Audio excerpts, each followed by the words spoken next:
king back piece on him as well. It's weird that the character select still doesn't show. Well, I use the word still there as though there's an expectation. There's probably not. But yeah, he's got the mad memories. The character select doesn't show the back pieces. But yeah, he doesn't have his elite spec weapon fully upgraded yet, but it's going to look really good. I think it has an amazing name. It's called like Possession or something.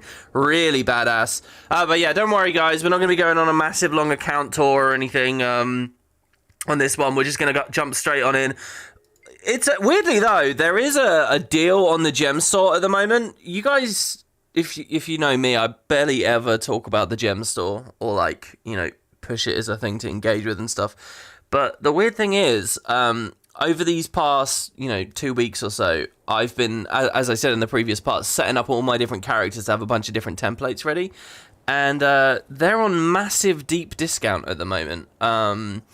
Build template expansions. This is only useful to people watching this video right around now. But 40% off, that's the cheapest I've ever seen them. 180 gems isn't much gold.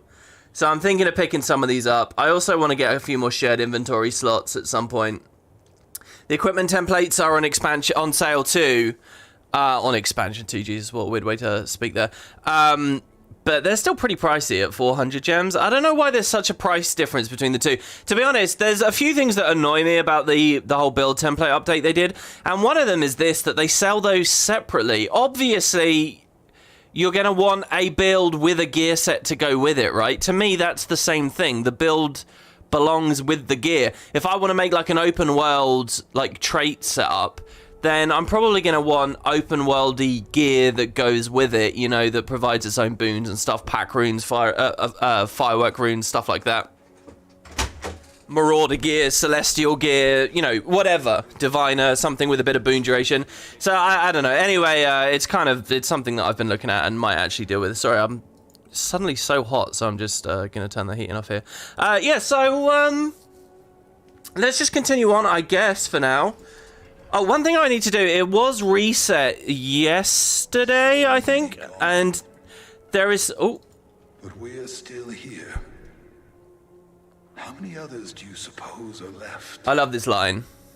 I'd like to find out. I really like some of their lines, some of the things that Soo Won and Albax actually say to each other. I almost called him Ashu there, that's so weird. And whether he has a role in the next Living World season is going to be very interesting. I think I said that on the previous part, didn't I? Yeah, one thing, just to be clear, on my playthrough of End of Dragons last year, I didn't have all the masteries done yet, obviously. So, I didn't really show this off, and it occurs to me I haven't shown this off in any video, but a very common thing that people do in End of Dragons is every week you want to come here and buy these antique summoning stones. I'm really just saying this for my own personal satisfaction of the fact that I haven't produced a single video talking about this hallmark thing everyone does. If you guys aren't actively playing Guild Wars at the moment, but you have it installed, right? I still recommend you come and you get these every week. Because this is just like 10 of the strike currency, which you're probably flush with. This is just 10 of the unusual coins, which again, I've got loads of. This is just 10 of the map currency, which I've got thousands of. This is 7k karma, which surely you've got loads of. I've got 10 million of that. And then there's a gold for this last one. These are all really cheap. They're basically free. But what you should know is it takes like 100 of them to make a Gen 3 legendary, one of the Aurene legendaries. And this is one of the only ways you can get these. The other way to get these is from beating the meta event Soo Won every day. But it's basically they're scarce because they are so time gated. And you can earn a lot of money, even if you're not playing the game, even if you're not interested in actually making an Aurene legendary. Just buy those, essentially for free, and then sell them. And you can sell them at the end of the week. You can match prices, right? That would be... I mean, I've only recently started doing this the past couple of weeks. I only have 66 of them, and I can get 300 gold off of that. Or that's a 300 gold discount if I ever decide to do an Aurene legendary. So there you go. That's the ASS. That's old hat. That's going to be so boring to listen to for anyone actively playing the game at the moment. But my mind, as I explained that there, is probably someone like me who, for the vast majority of this year, hasn't been very into Guild Wars. So yeah, okay, right, what are we doing here? We need to catch a spider. We're working with the Kestrels to get information on Anka. The Aether Blades are in this area. So, we have these two gangs in the forest. There are the Speakers, and there are the Jade Brotherhood. And, There's kind of a war between them. It's kind of a very similar thing to Guild Wars 1 factions, where, you know, Canthor was the location, but the kind of the big theme and idea of the story there was, you know, the Luxons versus the Kurziks, and even within the city, you had the two gangs against each other. It was people sort of like butting heads, big groups butting heads, and, this is kind of the one way in which End of Dragons sort of continues that, I would say. Because obviously now it's a lot more utopian and the people here are sort of largely a bit more settled. But here in the Echoville Forest, it's obviously a little bit more of a Wild West. And we'll see what we got. This bit of the story probably won't last that long. And honestly, I don't have many thoughts on it, except that this was a bit of the expansion, obviously, that was quite lackluster in the end, because you do rush through this map so fast. I think if players were lucky enough to stay and do the Aspenwood meta and do the main map meta before moving on, they can probably get a good length of story here, but for a lot of us, I think we ended up just missing that stuff. I say us, and I say we there. I don't know whether I was in that category or not. There's a chance that I wasn't. Maybe I just, maybe I did get a good experience. I mean, it's all online. Can anyone tell me if I did the meta on my first time through here? The thing is, the main story introduces the idea that these gangs are against each other, but it's only the meta event that resolves that story and shows them coming together to face the void. So if you don't do the meta event, then you're totally going to miss out on sort of the conclusion there, and you just end up suddenly in the Jade Sea, and it's like, well, what was going on there? But anyway, that's just one of the classic Guild Wars struggles of meta events telling important information, which we've been in since HOT. So you can't really see it very well. It's very dark here, but there is a Kestrel here. The Outsider, I heard you might be around and that you're a friend. If you're here to infiltrate the Jade Brotherhood, I can help. What is this place? That there is the Jade Brotherhood headquarters. Fort Aspenwood might be their largest lab, but this here is the heart of their operations in the Echovald. So what should I do inside? Well, I've got a full briefing I can outline for you, but put it simply, get in, cause chaos, steal stuff, hack things, and keep it on the down low so you don't get yourself killed. Alright, I'm ready. What's involved in the disguise? We could be feminine, masculine, or neither. Let's be masculine. I can't remember what I picked the first time. I think I said neither just to see what it would turn me into. Didn't I? And I can't remember what it turned me into. Your mission is to cause chaos. I'd like to know... Well, okay, so here... I haven't done this for ages, alright? Despite all my playing, I think I've avoided this heart. Now, here's the funny thing. In the Echovald Forest, I am one achievement away from finishing the meta here, which will give me the Canthan Travelers pack, which is going to look a bit weird with my giant greatsword, but there you go. Doesn't fit our visuals at all. But also, in the story journal, this act, I missed these. Okay, so check it out. Brotherhood Saboteur. Sabotage the Jade Brotherhood to acquire intel on Anka. I never sabotaged them, apparently. I don't know. It's not repeatable or anything. I mean, but I totally did sabotage them. And then this one over here as well. Oh yeah, and then you got these two. Complete Cage's special mission parameters. And then this one here is complete Shishakona's special mission parameters.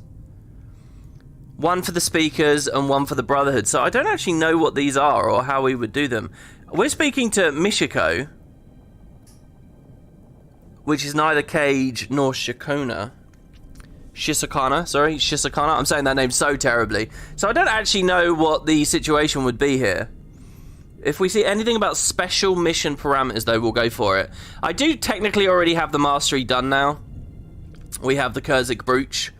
I think I did that. I can't remember what I did for that, but that was sometime between this episode and the last one. Oh, I'll show you guys something cool as well. Did I show this already? But my amulet collection is going amazing here. Check this out. Well, not just my amulet collection, my ascended item collection. So you remember before, like, I need to get 3 amulets of every line. So here's the Zerk line, for example. That was the Call of the Wild, the Distinguished Circle of Logic, the Mark of the Tetsuo's Houses. That's 3 amulets. Now, if you just buy those from the classic laurel vendor, it's 30 laurels a piece. 30 laurels is like a full month of login rewards or whatever. It's less than that, actually. But it's the majority of a month of login rewards for each one of these. And I've got so many to collect. 30, 60, 90, 120, 150, 180. It just goes on and on and on. So, so you can get a discount by buying them in World vs. World, slightly cheaper.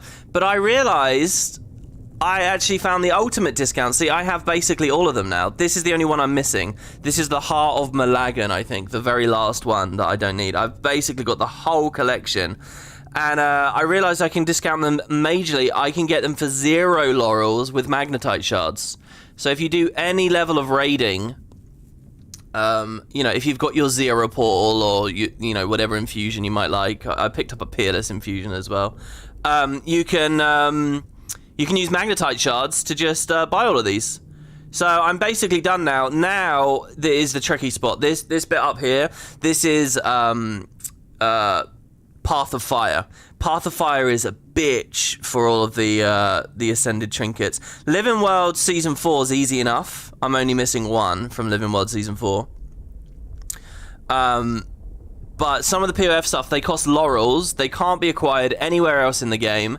And they're like huge amounts of laurels. One of the accessories is like 40 laurels. It's just so pricey. Someone's put me in combat and taken the bank away. So anyway, that's what I'm working on there. Also, this guy's a bitch, and my build is terrible. So we're not going to be able to kill him. Why he's randomly attacking us here? This is awful. Let's try and just get out, shall we? Now, one of you guys did actually recommend... I mean, that's crazy. He's just come bombing at me next to a heart NPC. That's unbelievable. One of you guys did give me some really nice advice about Vindicator. Like a nice open world setup that I could put on it. And to tell you the truth, I kind of want to... they're still chasing me. That's unbelievable. I really do want to do that. But again, it's the build template thing. Right now, I have a template for Herald. I have a template for Renegade, which admittedly I'm not really using anymore. I'm not really having too much fun on Renegade. But I would like a 4th for open world. The thing I'd really like to do is have each character with, you know, one kind of like meta group build, you know, so like a raid, strike, world boss kind of build. I think that they are all the same. You can run the same thing for all of those. So even if you're a very casual player, a build like that would be very good for you, even if you're just doing world bosses. I want 1 free elite spec on that, and then I want a 4th, which is like an open world variant. Oh my god, look at how much aggro there is in this map. I really had no idea there was this much. Also, before we do anything here, what I really want to do is set up my offensive protocols, so let's just do that real quick. So, I haven't really talked about this very well, I think, in this series, and a good reason for that is because on the first couple of episodes of this series, you know, I was so out of touch with Guild Wars, I hadn't really been playing it, hadn't really been thinking about it. But this system with the batteries, this is so unbelievably broken. This desperately needs a nerf. There are two... I can't remember if I mentioned this, but I wrote a big Google Doc of, like, the 10 biggest changes I want to see for Guild Wars 2 over 2023. You know, the 10 biggest priority things. You know, there are 1,000 things we can talk about that this game would benefit from. But if I had to nail it down to just 10, what would those 10 things be? What would I pick out of everything? I kind of wrote this script. I don't know whether I'm confident enough to do the video, because apparently I've lost all my confidence. But, in it, I do have written, like, some nerfs that I think really need to happen. One of them is these. These are just so busted. It's insane. Think about, like, Runes of the Cavalier, okay? Are they on the TP, Runes of the Cavalier? Oh, I don't think they are they, actually? Superior Rune of the... Why am I looking for it on the TP anyway? I have legendary runes. I could just show you. Look at this, right? Look at a Rune of the Cavalier, okay? A PvE rune that only has interaction in open world environments where you can mount and dismount a lot, basically, right? So it's the same archetype as this End of Dragons Mastery, except it's taking a rune slot. It's actually affecting your build to run Cavalier runes. After using an engage on a mount, gain quickness, only quickness, for 5 seconds, and you get a bit of bonus damage on there too, right? But that is one boon, and it's not just on entering combat, it's when using quickness. POF also added, like, the coffee, right? There's the coffee food. Again, that's actually impacting your build, because it's specifically relating to, you know, if you're using that food, you're not using some other food, right? That's the kind of, like, balance that we're at for POF, just the last expansion. And now we have this absurd Jade Mastery, Jade Battery Mastery, which is that we can get essentially, I mean, it's not every boon in the game, is it? But it's the ones that really matter. It's might, it's fury, it's quickness, it's alacrity, it's protection. I need an enemy, a single enemy, anywhere for me to demonstrate my point. This is unbelievable. We've gone from a map where I was getting swarmed and I didn't want any enemies to having absolutely nothing to fight. When I do finally want to know. Well, I think we can use it against a bird, right? Look at this! Even Aegis is on there. Regen. I think the only thing that we're missing is what? Stab? I mean, this is absurd, and it's not on engage. It's any time you go in or out of combat. This is just really broken. So this idea that I was just talking about, like, oh, we can have an open world build where we run pack runes, we run fireworks, we put a bit of concentration on there, we put a bit of vitality on there, maybe we run celestial, blah, blah, blah, blah, blah, blah, blah. Like, those don't need to exist anymore because the game is so lopsided since End of Dragons came out with this mastery that it's completely broken any sensible idea of what a reasonable, like, perk would be. Like, you don't need those builds. Just run any build you want, and just make sure when you start playing, you put the Jade bot on. It's horrendously broken. I think it desperately needs a nerf. It's properly tampered with huge swathes of the game. And that's not to mention this idea, which I mentioned, I think, in the previous part, that, you know, you can take these back to, like, the chat Garrett and stuff, and it's kind of power crept everything. The other thing is the EMPs. I really think that the EMP needs to go. It's just obscene. So, yeah, like, why not just stack 2 hours of every boon in the game for yourself, just as long as you're out in an open world environment? It's like, I know that they can be a bit hand-wavy and whatever about... Let's say neither and see what we become. It's kind of hard to tell, isn't it? I guess that's the point. I mean, it's because we're in stealth, really. I would say I'm a man there, but that's fine. I guess we have long hair. Anyway, let's head on in. So, yeah, I'd really like to see that and the EMP be nerfed. I think the devs are too... Oh, it's open world, so it doesn't matter. I think that's nonsense, and it's a bad idea. Right, okay, how do we get this achievement? I do have something on us. Sabotage the Jade Brotherhood to acquire intel on Anka. That's fine. Is this just something that newly got added over the year? Speaking of which, by the way, guys, I had an amazing comment from one of you all. Listen, I don't know, anyone in the YouTube comments or in the live chat, obviously we're just getting going here. I don't know who's in the live chat or whether it's likely I'll get a good response from this. Can someone explain to me why, in the year 2022, a new achievement was added to the end of Heart of Thorns? This is a new achievement, Unblighted. Get to Traherne without triggering any of the Mordran blighting pods. In Hearts and Minds, which I believe is the last instance. I mean, it has to be, that's Traherne there. It's not even a fascinating achievement, really. I mean, was this just something that was in the code base but bugged or something, or not fully enabled, and someone found it and they just decided to trigger it? You know, a bit like the Revenant weapons or something that were missing for ages. What a bizarre update. I mean, as a principle, I love the idea of them going back and adding random, you know, achievements to old story instances and stuff. I think there's a lot of really valid content in there. But, wow, man. I mean, what a weird update. Somebody told me about that. And there was something else as well that came in over 2022. I don't know whether the devs had, like, a comment at the time, you know, where they said, oh, this is why we've done this. So we'll see. All right, and yeah, maybe that's what this achievement is here. I'm gonna have to actually, like, pay attention and stop rambling here and remember how the hell this works, because again, I haven't done it for a long time. An unsolvable equation. It's an unsolvable problem, air quotes. You're pretty sure this is... Why do I say air quotes, by the way? Just quotes. You're pretty sure this is unsolvable because it's nonsense, but maybe if you make a pretend effort, they might respect that. Well, how do you want me to make a pretend effort? Let's trigger the control box here. I do not have an item for the control box. This is going to be really, really awkward for people to watch who are super familiar with this. But, I mean, who's been regularly playing this, you know? I've been playing a lot of Guild Wars. I've been in World vs. World. I've been doing world bosses. I've been doing raids. I've been doing fractals. I've been doing PvP. I've been doing everything. Genuinely, everything. And I cannot think of a reason why I'd want to come back and do this heart. So we have a giant orange ring around us. I've actually been probably more PvX this month, over January, than I have been at any point since Heart of Thorns came out, genuinely.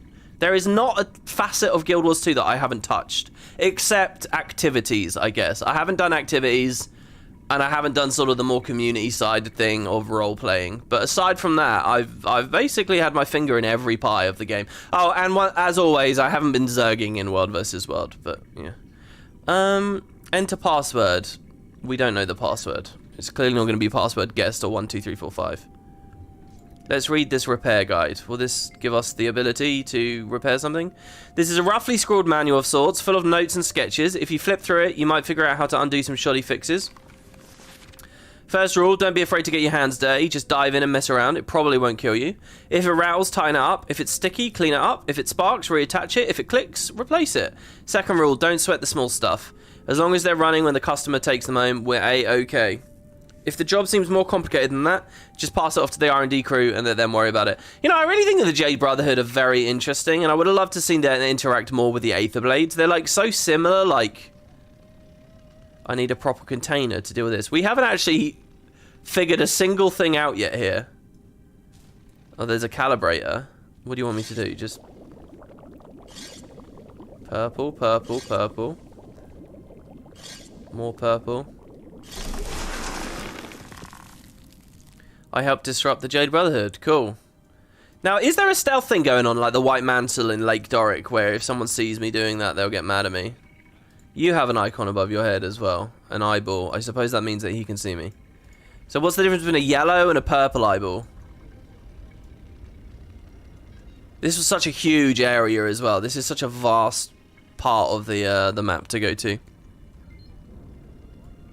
Have I been WP? You miss my regular content? You check periodically? Well, I think the thing is, I do actually have very regular content at the moment. It's just, a lot of it isn't Guild Wars, and the vast majority of people won't click it if it's not Guild Wars. And also, it's all in, like, I'm still working, I'm still putting as much effort in, well, not technically true. I still basically treat all my stuff like proper videos, and, like, I wouldn't say that, you know, what I'm doing has changed that much, but most of my stuff appears under the YouTube Live tab now, and if people don't see it there, then that's it. They're not going to see it. So I think since December, you know, it's been 2 months now. We're in February now. I would say I've been very regular for, you know, a reasonable period of time. But yeah, as for the super regular Guild Wars stuff, we'll see how it goes. I mean, I'm in a weird place with the game where I'm really enthusiastic about some stuff, but also I don't know whether I really... I don't know, there's a lot to talk about, I suppose. But I'm kind of in a weird spot where a lot of the story stuff disheartens me, and then a lot of the other stuff doesn't. So, yeah. Oh my god, we don't have objects for anything. This is unbelievable. Okay, munition supplies. I have munition supplies. What would I want to use these for? To look at the minimap, it doesn't betray any clue. It doesn't give me any clues. I could throw munitions in the bin. That might disrupt them. That did disrupt them. We've now got a time. There's actually so much going on in the UI here. It's unreal. Let's see this listening device over here.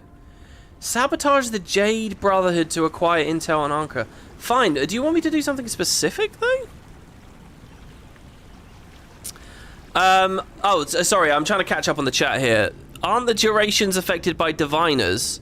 Oh, the Jade bot mastery? Oh, I'm sure it is, but it's not necessary to, you know, if the argument there is, oh, it does affect buildcraft, you know, you should still run concentration. I think there is merit to that, but it's not necessary, right? Because you just, stuff dies so fast that, you know, you break combat and then I could hit another rat now and, you know, I'd refresh them all. So I don't know whether that's really, I mean, it is obscene. It truly is obscene. I think it's a desperate attempt from them to try to make their masteries look as good as possible or feel as rewarding as possible. And I think it's one of those things, it's like how, you know, I can understand if an elite spec is busted on release, but you do nerf it pretty soon. I think time for nerf on this is well since past. Same with the EMPs from the Icebreed Saga, frankly. You know, maybe leave a little something on there, but I would gut it. I would definitely take the quickness and the alacrity off of it. Definitely. Without question. I'd probably leave it with Aegis and Prot, short duration Prot, on the defensive, and Might and Fury on the offensive. I would be so aggressive about it. And I know people would whine, but at the end of the day, you got to keep the the game's actual build craft and itemization and real economies and stuff the focus. Surely you do. Maybe really high might, but short duration would also remain flavorful. I mean, honestly, I would be very, very aggressive about it. Would they just want me to put out the bonfire? Insert a Jade charge into the Jade drone dispenser, so we can be a Jade bot. Oh god, the thing is, I don't remember what we do as the bot either. Oh my god, and it's moving so fast. I'm not actually holding any buttons, it's just constantly going up and down. Record data. We need to record data from certain places. You know, at the end of the last part, I kind of, you know, I stopped the episode a little bit earlier than I realistically wanted to. And it's because I knew that these hearts were coming up, and there was just going to have to be so much reading and, like, faffing about. My bot can't interact with this. Here's some important information. Go down, down, down, down, down. Okay, so we're just looking for important information. That's pretty easy. There's a vent that you can climb in as well. I remember doing that. There was like a hidden achievement in some vent or something. There's more important information down there. We get a nice sound effect as well. 20-second cooldown. Storage space limited. Only high value entries will be stored. Okay. What's the bar above my head? Because it's clearly not correlated to the heart progress. You can turn the monitor off as a bot. Maybe it's suspicion. Maybe the bar above our head is suspicion. We don't want to do too many things in front of people. The vent is one of the only ways to get the POI. Ah, remember now. Yes, you're absolutely correct about that. I'm going to wait for this person to pass me, so we don't get seen. I guess they give us that telegraph too. It's such a shame that the way the game's conditioned me is that you got such a beautiful, amazing heart here with so much information and cool stuff, and I adore it and play it and really fall in love with it on the first playthrough. But all the subsequent playthroughs, it's just frustrating. You know, I really hate that about hearts. For years, I've defended hearts and I've sort of said they're brilliant and, you know, it's where the best quality content is in the game. I said that for the POF as well. I think all the hearts in POF are really brilliant. But there's something about the way that we play MMOs and we go for rewards in MMOs and, you know, an expectation of ease and, like, accessibility of rewards that everything else in the game treats you like, oh, it's all going to be, you just walk up to a POI and you get it. You just walk up to a Vista and press F. You just walk up to a hero challenge and kill an easy mob. You know, it's all so easy and so basic, and then suddenly a heart feels like it's from another world, and it frustrates people and it's annoying. And it's such a shame that it ends up annoying and frustrating, but it's because the game's not, like, even about its handling of stuff. Top secret schematics. Possibly throw these in the bin as well? I'm kind of just hoping I get this achievement. He's not facing me. Just by completing the thing, but I feel like the Jade bot could interact with the cables as well, by the way. Oh, it's suspicion. Okay, the yellow bar is suspicion. Even more top secret schematics. And I assume... Oh no, we can pick them up. Okay, so the Jade bot could read them, but we can throw them in the bin. There's two ways of doing it. I'm guessing my bot ran out of battery there as well, by the way. Ah, there's a repair guide, so we can actually use that. Oh, we already did that, though. To maybe fix a thing up. Turn off the monitor, that's fine. Wrinkled legal document. This contract has a note attached to it. Happy birthday, boss. You think she's going to miss this? Renault. I don't know who the boss is or who Renault is. Notification of acquisition and transfer. Let this certify the application for acquisition of all assets, patents, and trademarks owned by the Junalai Guild of Cantha to Hyoskin Jade. Actually, that's not Hyoskin, is it? It's Hyoxin. Let this further certify the application for the remaining Jade to Junalai Jade Corporation, an entity for the mining and production of Jade-related technologies. Signatories... Park Cholmu. Oh, isn't Cholmu the guy that you fight in the city, like when you're doing the meta event near South Lab? He's always there. And Yu Jun, Junalai Guild of Cantha, certified the honourable presence of Minister Seo, Minister of Commerce. I have no idea what this is trying to tell me.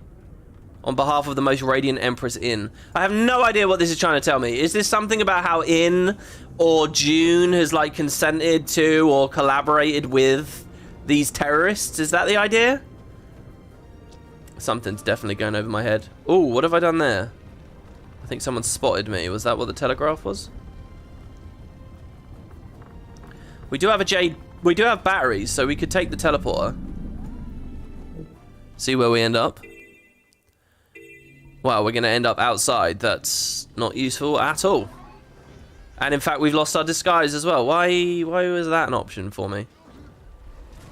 So yeah, I don't know whether I fully put a cap on the point I was trying to make earlier, but it's that I don't have my 4th build ready on this character. Somebody left me a really lovely comment. Oh, you could do this on Vindicator. For example, if we look at our traits, I think Imperial Impact, or maybe even Saint's Shield, these could be really fun, you know, and there could be much cleaner ways we could play it, but why bother? Why bother making a fun, alternate, open world quality of life Vindicator when I can just Jade bot, you know? And that's kind of the, let's go feminine this time. That's the vibe I've ended up with basically all the characters and all the builds that I'm playing at the moment. Unless they're specifically, you know, like a boon giver or something. I'll just play some kind of like ridiculous, overloaded, like massively glass cannon thing, and it doesn't matter because it's open world. It lies on the easier side in the first place, and hey, look, I can have so many boons. It's like I have a boon support with me anyway, and I think that's so wrong. I think it's a really, really rough position for the game to be in. But it's not something anyone will cry about because people like to feel powerful. So you know, like, but whatever. Oh, it's telling me that June bought the original June Light. Oh, I see. Okay, and we sort of already knew that, right? Why is that here with the Brotherhood stuff? What, just because they pilfered it? So we can get some water. Why would we want some water? Oh, to pour on the cables, maybe? That's an idea, isn't it? Or pour on the bonfire? Pouring on the bonfire definitely makes sense. And it had the little water icon there as well, which totally shows us. Here, this lab, this is where we get in the Jade bot and you go in up that vent there. And there's a POI in there. Access personal archive Chalmu. Enter password. I think I got a picture of this. Access granted. File archive. Communique. Boss, you'll never guess who we saw the other day walking around Kaineng. Our good friend Yao. Seems the kid has gotten themselves a job at Junlai. You want I should take care of the situation? No, only watch and monitor. You sure about that? Kid could spill a lot of our trade secrets. Better to get ahead of it than have to clean it up. You have your orders. If Yao comes to any harm, the person responsible will see it returned threefold. Really? So why are these guys defending Yao? Is this hinting at more backstory to Yao? Yao is like a really uninteresting character to me that, like, Yao got in the actual CGI trailer for the game, right, with Rama. So I got the impression from that first trailer that these were going to be really big, really intriguing characters. But Yao is just like so many of the other, like, open world meta characters. You know, they kind of just fall off. They're not that interesting. I think that this will be, if this is actually hinting at some, like, something different about their backstory, that maybe the next season will go into more. I think that could be really good. Prototype. Got an interesting visitor today. Ex-Junlai. I mean, Rama definitely lived up to the fact that they got a big spotlight in the trailer. Yao, I don't know why he's in the trailer at all, to be honest. Got an interesting visitor today, except maybe because they're a kid and it, you know, you wanna get kids playing the game. I tend to assume everyone playing this game is like 20s at least. But that's obviously not a healthy thing. Got an interesting visitor today. Ex-Junlai by the name of Mishen showed up, ranting about how June shut his program down and dismantled his prototype. Sounds like her. If completed, it would be the largest mech ever built. All he needed to do was finish the design of its central power core, or so he says. Pieces should have been sent to the junkyard. Gonna have a scavenging team poke around, see what they can find. In the meantime, I've set him up in a lab to show what he can do. Keeping an eye on him. I think that one's playing a few cards short of a full deck. Ah, this is cool. This is hinting at the meta, the Echovald meta, of course. Here we learn about all the pieces of this giant mech that in the meta event, the Void is going to build it up. This is the meta event boss in this map. That's quite cool. And then from Mother, what follows might be the longest piece of mail you've ever read, and it goes from funny to exhausting in a hurry. You quit a quarter of the way in. Okay. Alright. Some more technician supplies over there. Another bin, but I don't have anything to throw in it. We are not suspicious even remotely. The only thing we know is that Yao was once a part of the Jade Brotherhood. That's it. That's cool. Okay, that's a nice little outstanding mystery. What I'd like to do is compile a bunch of those and like really get clear on what all the weird tiny little out-hanging things are, and maybe do a video just sort of listing them all off, you know. I think that could be cool for people. And when I say video, I do probably mean like a completely classically uploaded video. I'd rather just get the information and sit here and conversationally chat about it with you all. But again, it will put it in the live chat and therefore the live tab. And therefore, I think people will sort of discredit it, which is unfortunate, but it shouldn't make too much difference. Some more top secret schematics. I'm not trying to get the battery, I'm trying to read the schematics. We can pop these in the bin. And that guy sees us, but whatever. That teleporter takes us out, so we don't want to deal with that. Of course, I don't have the Vista. This room's quite interesting. I do remember very clearly the launch of the game. Where this appeared in some trailers, you know, the Echo Valve trailers and teasers. We all thought it was going to be a big jumping puzzle room. And it's funny because in a way there is a lot of platforming, there is a lot of like clambering around, and I think that if we rewound the clock to 2012, people would call this jumping puzzly. They really would, because you got to remember, Guild Wars 1 players were coming from a game where they couldn't even jump, you know. So even just climbing up to here, it would have that sense. But you know, the game now, no one would ever think of this as a jumping puzzle, even though you know, it has its elements.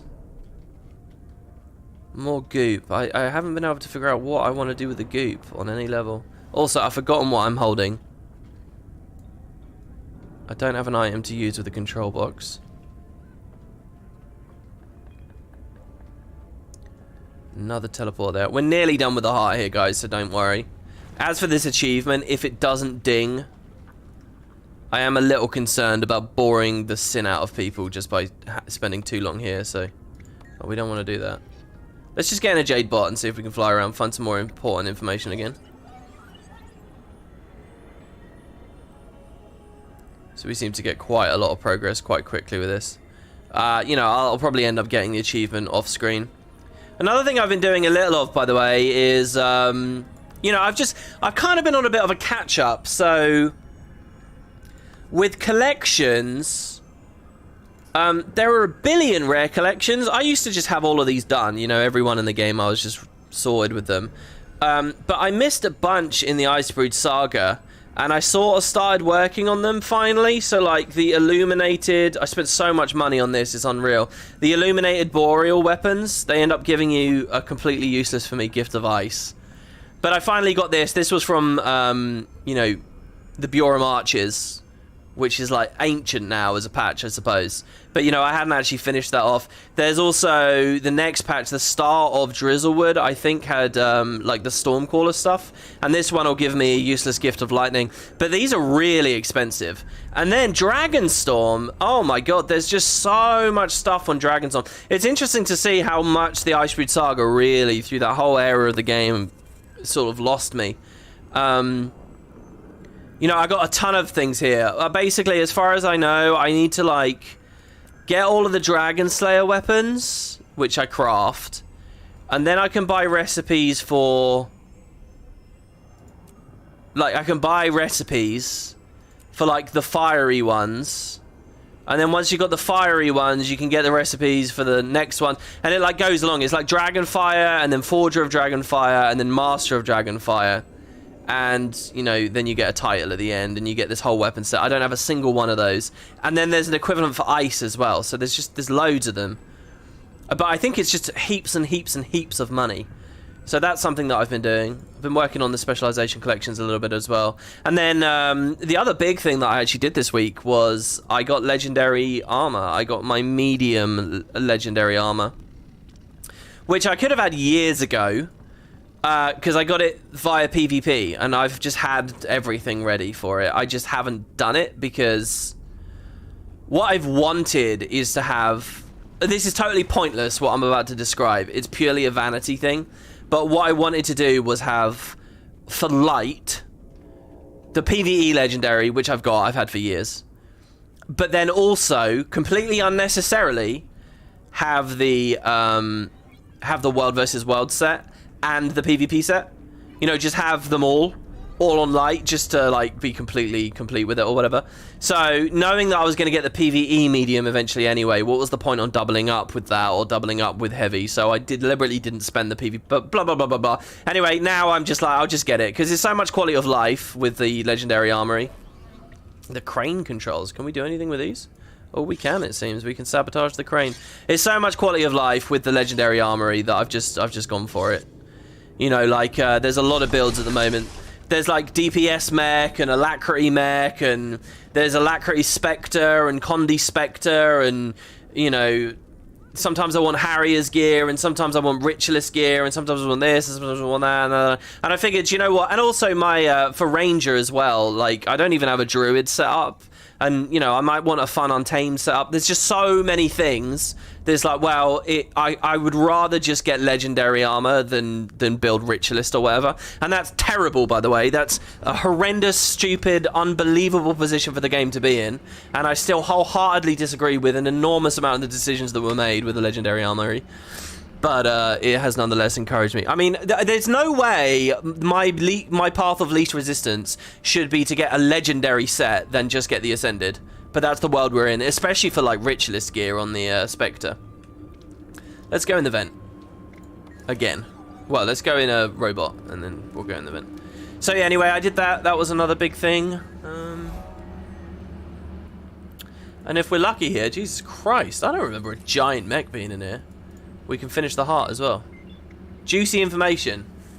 If I had something that could record this like a Jade drone. Oh, well, I do. There we go. Alright, so look, we finished the heart, but we did not get the achievement. The achievement progress is now gone. So that achievement is something optional I need to do in this area. How bizarre. Not only that, but what about the other achievement too? Sabotage the Jade Brotherhood to acquire intel. I mean, surely I've done that. What was the special mission parameter here? Who's Cage? I don't know. I'll have to look at that off screen somewhere. But there we go. Alright, let's... Oh, and then we want to get out via the vent. I like how that guy doesn't care about the bot being around when clearly it could be a threat to him. I know we don't have the Vista here. I can go grab it if we're high enough up, or it's simple to get to. Because if I remember rightly, you can't glide in here, can you? Oh, no, you can glide. Can I Jade bot? Oh, wow, it's really high, though. Let's see what else we've got here. But, yeah, I had a little bit of fun on Vindicator, by the way. I played, you know, I've been playing the Battle for Lion's Arch as well, some of the Season 1 stuff. I really like the way the game is set up if you're using event timers at the moment. It's so cool. It's like, there's always something going on. Go do Dragonstorm, go do Tech, go do the Tower of Nightmares, go do the Battle for Lion's Arch, go get a Chat Gerant, go, you know, there is a lot you can do. Even as kind of, I'm going to use the word casual here. I don't like that word at all. There needs to be more terminology available. But basically, if you're someone who doesn't want to do fractals, and you don't want to do raids, and you don't want to do strikes, basically, if you're an antisocial player, this is actually what I think I mean. I don't mean casual. I mean, if you want to play a lot of Guild Wars, but you're antisocial, you know, world bosses and event timers and stuff, you know, if you don't like waiting around to have fun, which I think that's a totally fair thing to feel, and is actually what Guild Wars sold itself on at one point. You know, all those event timers are really, really excellent. You know, if you have no community, and if you've got anxiety about getting into Discords and stuff like that, it's in a really good spot since the Season 1 remake, because there's just so much you can do. And yeah, I've been playing a bunch of that. I did one of the Lion's Arch, Battle for Lion's Arch things. I need an achievement there where, you know, you actually need to organize a group and you need to kill the 3 Watch Knights really, really fast. And I tried to do that. I tried to command that just like casually. It didn't work out. Unfortunately, a lot of the players are really struggling with like Defiance bars and stuff. Oh, that's another thing I really want to see with this game. They really need... I hate this Steam release thing, by the way, guys. If I was covering this game very closely when the Steam launch happened, I think I would have been quite angry about a lot of it. I know I'm so whiny lately, but Jesus Christ. This was a waste of money. The fact they spent time deving this and implementing this shit. I mean, Jesus Christ. What is this actually teaching people? Do they not realise that new players get spammed with achievement pop-ups anyway? It's not like they know to come to this UI and care about this. This is just so bad. Was this honestly what they thought would be an adequate tutorial for 2022 Guild Wars 2? What a joke. And I don't think there's anything about Defiance bars on it either. They really need to actually put some work in to the original tutorial instances and like put a Defiance bar on like the very first boss, you know, like the original Golem boss or Modern Era Olgoth, stuff like that. They need to put a couple in early personal story as well. Like that final boss at the end of the level 10 personal story needs to have a Defiance bar that has to be broken, you know, stuff like that. Like, whatever, anyway. So yeah, now we're gonna go not to Arborstone. We're gonna go to an area I haven't been to for bloody ages. It's the very bottom left, isn't it? Actually, I'm kind of going in a really weird direction here. Oh, mind you, oh, we've done both. We don't have to sabotage both. We only have to do one. Oh, so the story playthrough is going to move a lot faster than I thought. Okay, the Kestrel Master Spy. Commander, Ayumi was right about you. I've already seen the impact of your efforts inside the camp. One of our scouts reported hearing a pair of guards talking about the Aether Blades. But before he could hear the relevant details, however, they left for their break. The scout followed as close as they could and managed to hear that the pair were going to take their break near the waterfall. Perhaps you can find them a little more. So is something happening here that I don't understand, and that's that in the heart area I could have like figured out this information myself, but I didn't. So instead I've got this mail. Is that what the achievement is? Is there like a subtle little branch there maybe? Anyway, there you go. Alright, so we're going to go listen to the Jade Brotherhood gossip. I'm a fool. I'm a total fool. Because we want to go back in there now. Jesus. Anyway, we were ranting away about new player stuff. There were some things, it strikes me, they did well with the Steam release. You know, I'm so happy. You know, I've been talking about this top 10 things I'd want for Guild Wars. In that script, I started that script with a note that I'm so happy that 2 things that used to be on that list are no longer on it. Which is that people can buy the game with Living World bundles and get it all, and Season 1 is back. So they can actually... There's a real path now for people, you know. Buy the game on Steam with the Living World bundle, and you're sorted. You can get all the way up, and that's really, really, really useful. And if the story now is moving away from Elder Dragons into something new, then that's useful as well. Can we go back in, please?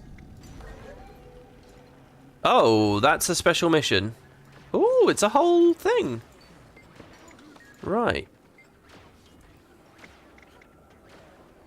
I'm still working on locating your spy inside. Give me another disguise. Yeah, okay, thank you. This is horrendous. I can't believe that they've done this. With all these mobs next to an NPC. A champion event next to a heart NPC. You never would have seen that in core. Not in a million years. Okay, so locate the Jade Brotherhood supply cache. I'm not actually going to do this because I want to keep the focus here on the main story. But I am interested in maybe kicking up another Guild Wars project. You know, like something where I'm regularly here and I'm chatting away and we do some streams and stuff. Because there is a whole facet of End of Dragons that I still haven't touched, and that's fishing. But I don't know. There's a couple of like champions achievements I haven't done. Oh, we should be actually listening to these. Hold on, let's listen. Oh, we missed it. You know what? I was wondering why I'm so chill and like relaxed. And it's been like such a like conversational like vibe for me here. I've just been rambling away. And I was wondering a minute ago, why is this so chill? And I've realized it's because I've had dialogue muted the whole time. And this game is a nightmare to play like socially if you also want to pay attention to like the conversations and the dialogue and stuff, because it just constantly spams you with interrupting like dialogue. I don't know. I will have to turn it back on now. Sorry. Let's read in the log here what we missed. I'll voice it for you guys. Spirits of the Wild. Didn't know they made mowers that big. That's something else. The Jade Brotherhood Pistolier. Meeting went sideways real fast, apparently. Aetherblade had some kind of device that revealed a Kestrel was spying on us. He assumed it was a setup and that we were planning to cheat him. So what happened after that? Well, all I heard is it ended badly for the Aetherblade. Rest of the story is probably in the security log. So we're going to get some details on this Aetherblade. Oh, what's this? Before 80, the new player achievement thing shows up on the right, like tracked or daily achievements. You mean up here on the top right? Oh, okay, so that's not so bad. So look, I'm being hypercritical there, and I don't even have all the information. Shame on me for that. So they did put a bit more energy into it. I'm gonna have to look at that. All right, confidential. Look at this, by the way. They're playing with the font a little bit in one of the lore books. I love that. Because what I would love is them to use lots of different fonts for different handwritings and things, you know. Security log, prepared by the guard. The Outsider, a low-ranking member of the pirate band dubbing themselves Aether Blades, approached the negotiation with the stated intention to bargain for some sort of technology. Shortly after discussions began, the pirate jumped up and brandished some sort of device in one hand, drew their sword with the other. The device sent a beam of energy toward one of the perimeter guards, dispelling the mesmeric energy around them, revealing them to be a disguised Kestrel spy. While 4 of our members leapt to contain the spy, detaining him quickly, the Aether Blade bared his fangs with a growl, yelling treason, and began to attack the nearest of our brothers. The Char are well known for their ferocity, and to his credit, this is so cool. This is the Jade Brotherhood interacting with not only Aether Blades, but a Char too at that. The Aether Blade cut down 3 of our number before anyone could react. However, numbers won the day, and we were able to end the pirate's life quickly, then quietly dispose of the body. Our scouts report that the Aether Blades believe we still have their man in custody, and Chal Mu has tentatively agreed to a meeting. Oh, Chal Mu. Wait, is it Chal Mu in the city? But Chal Mu's the leader of the Jade Brotherhood, right? So they're mostly here. Who's the guy in the city? Anyway, has tentatively agreed to a meeting with their leader, an Asura named Anka. Chalmu believes that the entire band of brigands is highly unstable, maintaining their ruse until they can devise an adequate contingency plan. As for the Kestrel, the spy has been imprisoned in one of the upper rooms across from the security room. Chalmu suspects that the spy knows more about these Aether Blades than their leader, and he wishes to glean everything he can from the treacherous Tengu before making a decision on his fate. So we're going to go find the... I don't remember any of this bit of the story. I genuinely don't. We're going to go find the Kestrel, this Tengu man. Is it possible there's an interesting Tengu in the story that I forgot about?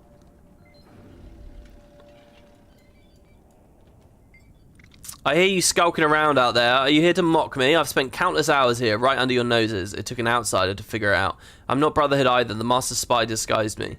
Ah, well, if you're here to rescue me, I'm not quite ready to go yet. I'm getting more intelligence just sitting here listening to the arrogant fool's brag than I did when I was undercover. I'll let him know you're fine for now. I'm looking for an Asura, Anka. Before they put me here, I overheard a guard say that Anka was looking to deal, but it sounded to them like that she just wanted the tech. That she didn't even ask if I... Wait, why can't I read this? Before they put me in here, I overheard a guard say that Anka was looking to deal, but it sounded to them like she just wanted the tech. That she didn't even ask if her compatriot was alive. I see how that was meant to be phrased. That sounds like Anka. What happened with the deal? Word around camp was she pulled out at the last minute. No explanation, no reason, just no-showed. Thanks for the info. I'll let the Kestrels know you're okay. Okay, this is why I forget about this character, because you don't even see them. Living World Season 5 material? Maybe.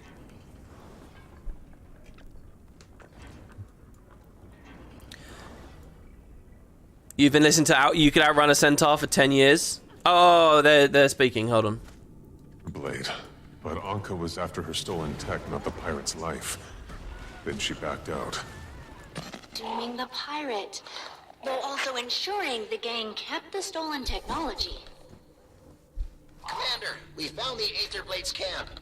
Seems Anka's long gone, but there might still be some clues on site. Good work.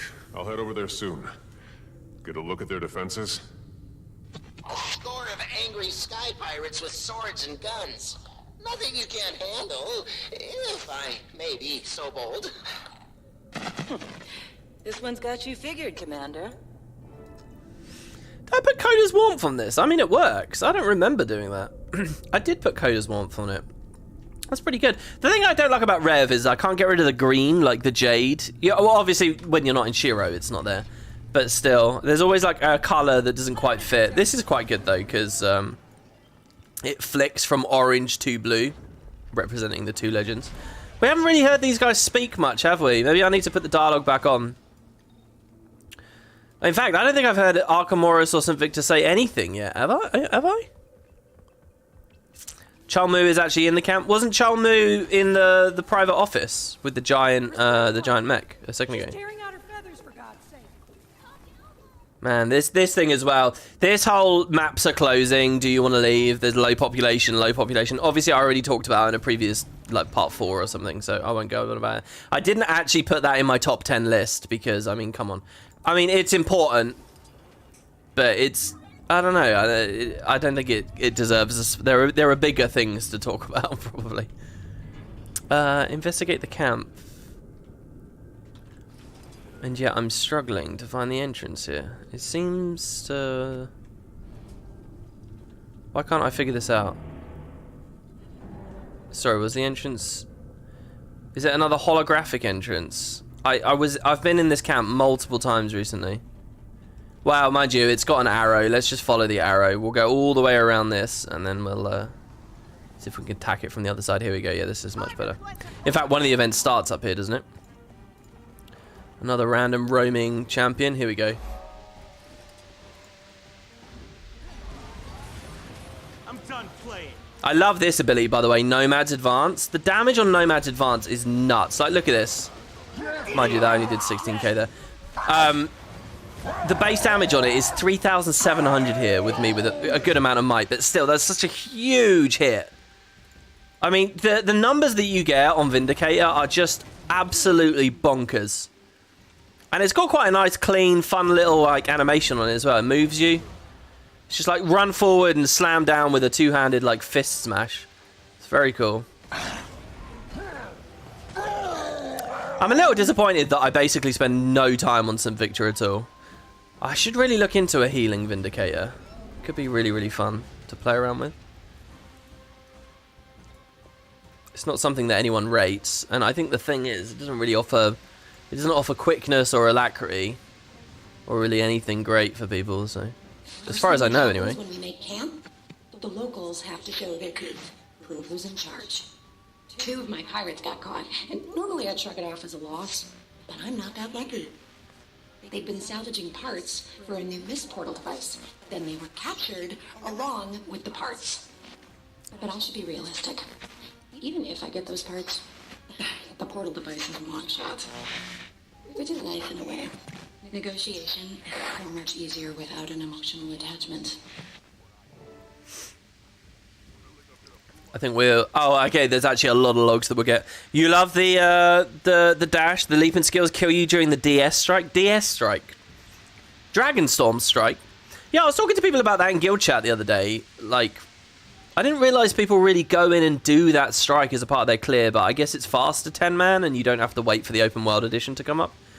But yeah, that's another thing I've been doing really regularly, and in fact... under general Dragonstorm, all these achievements, I only really just got these. You know, some of these where you dodge the ability, like the Primordus Apocalypse Rain and some of the stuff. I've been in there a lot more. It's actually funny. I noticed a bunch of the animations that you see in the Harvest Temple challenge mode are actually there in the open world Dragonstorm, like the big chin attack from Primordus. But the content never encourages you to go close enough that they'd ever really affect you. So it's kind of weird. Speaking of which, our progress on that's going really well. We kind of have had a good amount of downtime lately.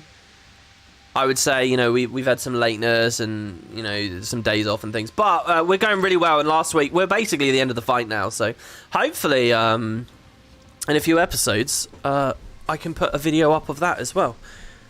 Pretty sure the Jade Brotherhood's gonna want to hang on to the tech, so the speakers should... Captain, an Aether blade ship just passed overhead. That is, you know, completely impossible. We know what we saw, Captain. Got a quick scan before it disappeared. It's got a functional portal device on board. Well, that's interesting. Show me where it was headed. Okay, to be honest, I've completely lost the plot again now. So Anka's trying to rebuild their mist portal device. Each of the captured Aether blades had a piece she needed. Then that mystery airship appears with a working model on board. Anka cancels the negotiations and turns her focus to finding the airship. Which means we should probably find it first. Hey, Commander! It's Ivan. You know, from work? I think me and Gorik have a lead there. Where can we all meet? I've got my hands full with the speakers in Jade Brotherhood, so I have to sit this out. Rama's waiting at our village. We're on our way. Why do I find this so hard to absorb, this part of the story? Maybe it's because they put it in a room with a bunch of respawning mobs that constantly take my attention as I cleave them down while the dialogue's going on. But basically, okay, what's Anka's ambition right now? She wants to escape back into the mists after having done what exactly? Just messed with Soo Won a bit? I don't really track it very well. And then also, so this mystery airship, there's some cool ideas here. I love the idea of there's this extra mystery airship and stuff. That's Canuck and Co, right?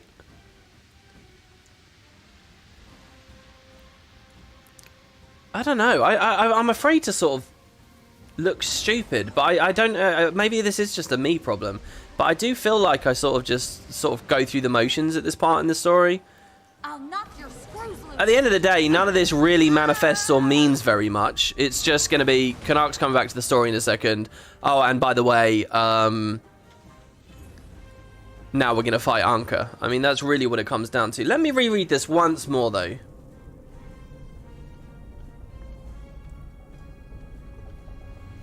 Anka's trying to rebuild their misportal device, which is what they used to get here in the first place. Or wait, or was that what they used to get to the mist in the first place way back when?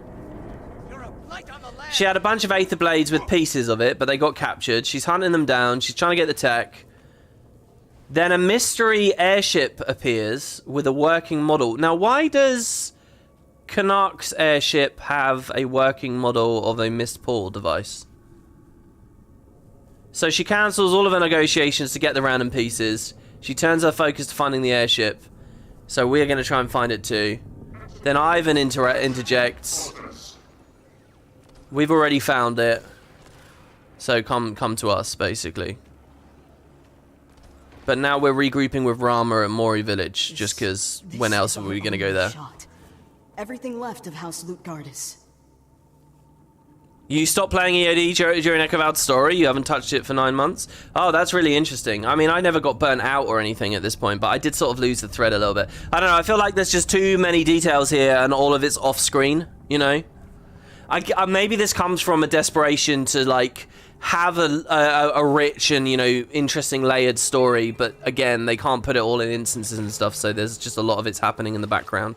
I don't know, maybe it is just getting interrupted, maybe it's because I'm streaming this and end up thinking about other stuff or I'm talking the whole time. I do find that I engage on the game on a very different level when I'm just sort of playing quietly on my own, you know? Maybe it's that I'm a bit stupid. Let's get the waypoint first. I love Mori Village too. I haven't spent much time here. I have to say, I haven't done much map comp. That's a big thing. I've map comped the Jade Sea a ton because I've been there a ton because of the End of Dragons meta. Which, by the way, is like, I don't know whether it's been patched or whatever, or it's power creep, but it's so safe and easy. I've commanded a bunch of Dragon's Ends, loads of them, and I never put any effort in at all. I just tell people to go where they want, do what they want. But I just say, look, if you're quickness or alacrity, can you move yourself to a certain sub? And then I'll just filter out the subgroups. And all of them except one have worked out fine. I mean, honestly. I don't know whether that's just the player base has shifted now, like the competency of the player base. Because a lot of the, like, fair weather players aren't around anymore. You know, they were interested right as it came out. They did their one playthrough and they've left. And now what's left are people who understand a little bit more about, you know, boons and break bars and you know, doing their damage and stuff. But I mean, I've done a lot of the runs with arc DPS on. It looks about the same as it ever did, you know, in terms of you'll probably like you'll have 50 people doing the meta and probably 4 or 5 of them will do big damage. The rest will do like mediocre or outright terrible damage. I mean, and that kind of distribution has always been the case with the game as far as I've been able to see. Anyway, hello Rama. Mori Village. And yet the event succeeds, so... Your friends around. Apparently we're the first Asura and Dredge to be invited into the village. Yeah, real honor. Maybe we should... Right.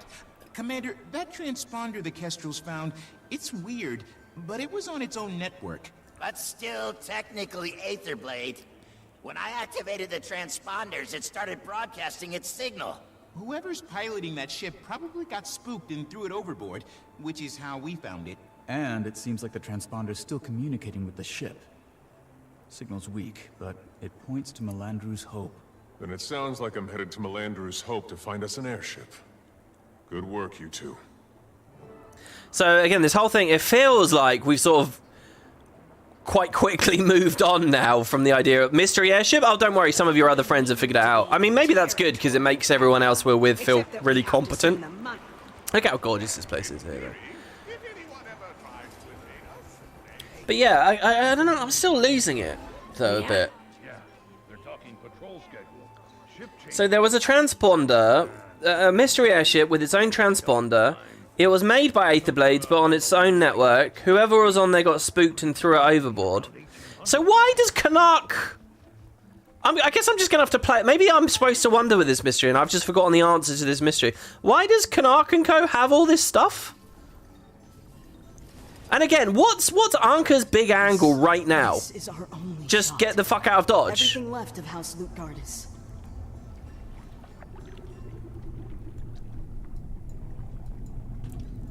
And I was talking about map completion, I do love this map, but I have been avoiding it a bit just because it is quite labyrinthine. And unlike with Tangled Depths, which, you know, I've had years to get used to and multiple map comps, I'm less familiar in this one. Did my opinions on the new specializations change since the beginning? Actually, yes, I have tons of opinions now on the elite specializations. I have tons of opinions.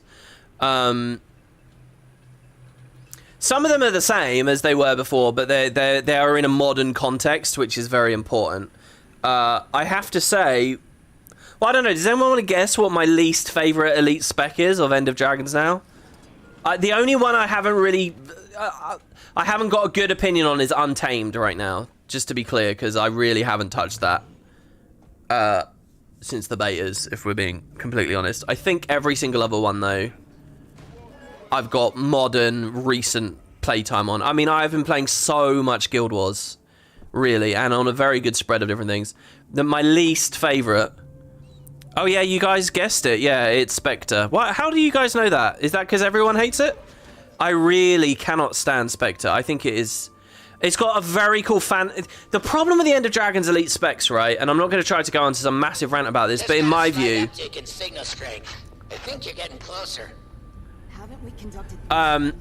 Is the ones that have got really solid themes and ideas fall apart somewhat on the actual mechanics and the skill and like the build craft composition design stuff, and the ones that have really sloppy mechanics and really sloppy themes have some application. There's no perfect spec. There's one very good spec, and that's Blade Swan. Blade Swan has a brilliant fantasy, a brilliant idea, a clear concept, and it has in-game application as this massive big dick damage thing. And it, you know, I think it does too much break bar contribution, but aside from that, I think that Blade Swan is excellent. Blade Swan is definitely like S tier. Mechanist also is very good, but so many of the other ones, like Spectre, I think Spectre is one of the rare ones that has a really good fantasy. And, you know, really interesting, cool animations for the most part. But then it's got just, like, this sloppy, dodgy shit about it. Like the Scepter Dagger dual skill just looking like a Guardian ability. You know, it literally is just Guardian. You know, there's stuff that appeared in the betas on Spectre that I was like, oh, this is clearly rushed out the door. They'll fix this by release. And it's still there. It's like End of Dragons is a year old, and they clearly... Like it's really bad, and just the play style and the clunkiness and the feel. Sticking a shroud on the thief, an initiative-based class, is actually something that takes a bit of finesse and a bit of careful thought. And I think there's been none of that on that class. I really can't stand Spectre. I think it's awful. Spiking, Commander. You've got to be right on top of the source. Well, I'm just looking at a strange door. Are you sure this is it? The signal doesn't lie. Take a look inside. Speaking about the whole assassin thing, there's a lot we could talk about with Willbender. But come on, let's try and focus on the story a little bit here. I mean, technically, this series is called End of Dragons 1 year later, so maybe talking about how the elite specs panned out is perfectly fair, right? A strange door is wedged into the rock face, framed by thick wooden beams. Open the door to investigate where the signal's coming from. And we get this cool, like, extra area here. We're right next to the signal. Here's the hidden airship. I'm inside, and there is an airship. It's got Aether blade markings all right. I'll keep you all posted. Yeah, that animation at least should be... I'm reading chat here. That animation at least should be purple, not blue. At the very least. But it's more than that. It's like... if we want to talk about, like, party-based, like, meta PvE as well, you know, you're at a world boss and you're doing Condi DPS on Spectre, or you're trying to give alacrity and a bit of Condi DPS or whatever.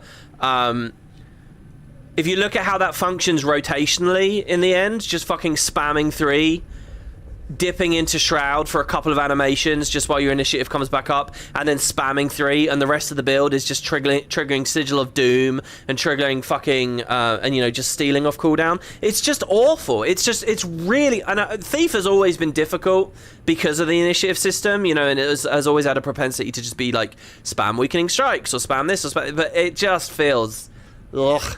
And every little animation just feels nasty to use and clunky, even with quickness on it. Captain, we have a Don't like it. Don't like it at all. We don't have any deckside defenses. Also, you don't order me around. I order you around. Belay that order, Captain. We've got an old friend clambering aboard. And Thief is just broken as well. Show up, Commander. Come on inside. We'll have a drink. We drank all the drinks. I like that line, we drank all the drinks. Thief is just broken. You know, if we want to talk about Condi Thief, right?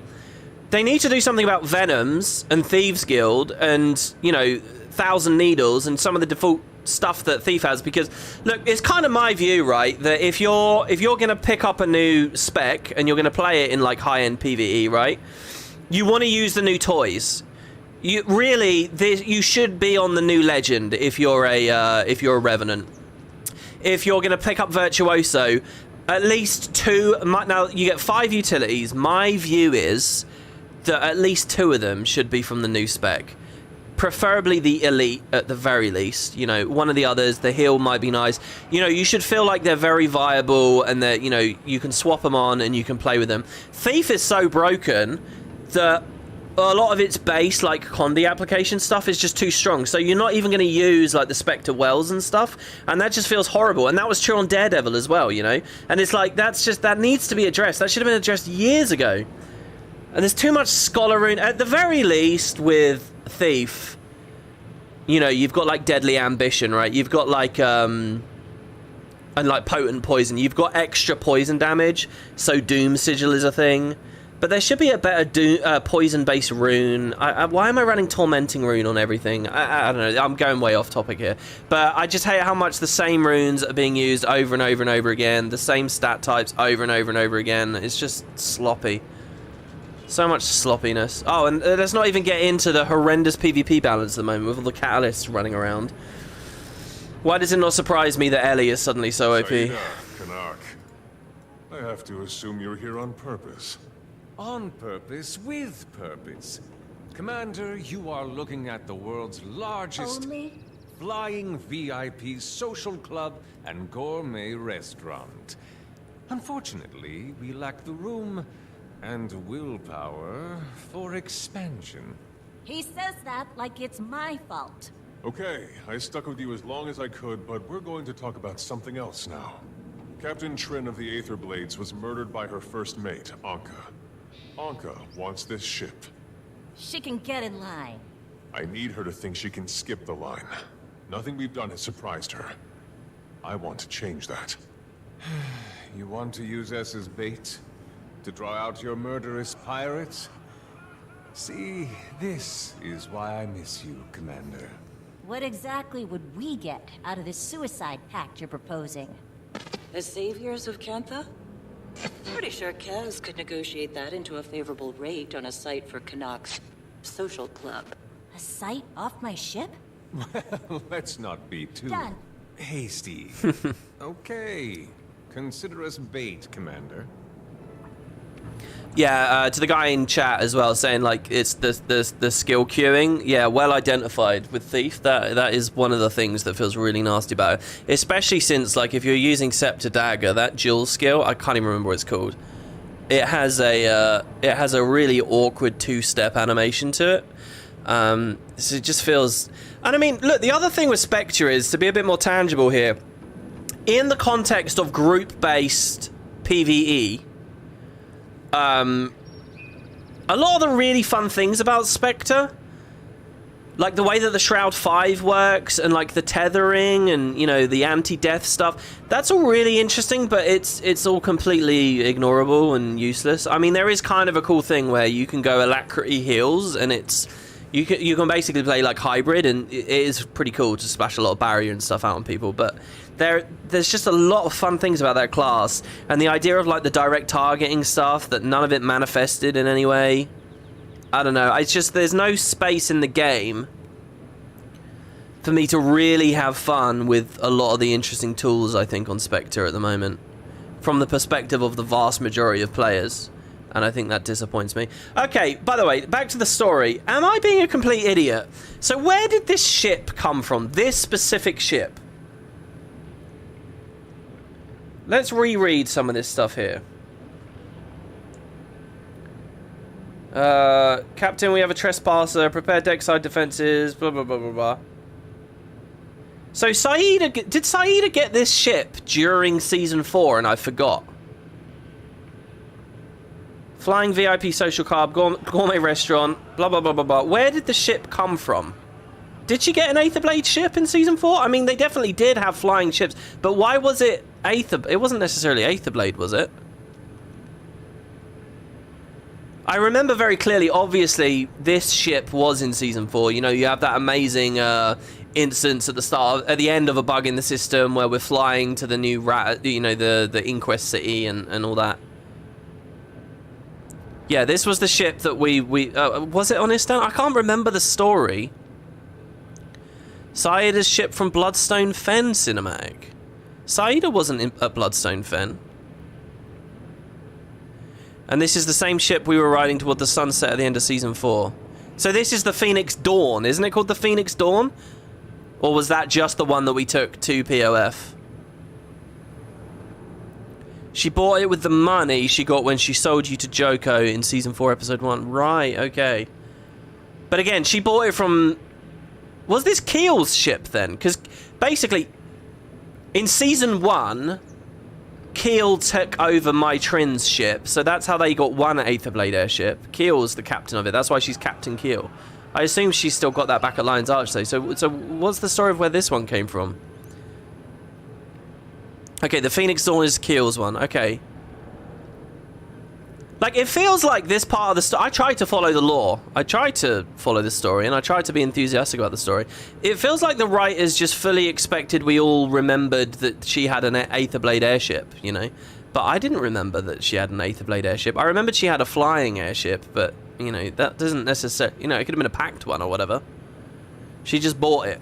Bought it from who? From where? I mean, they don't even give you any dialogue to sort of deal with that fact. But yeah, whatever. Okay, and Canucks with her... We're going to use it as bait. We're one step ahead of Anka because we're such brilliant sleuths.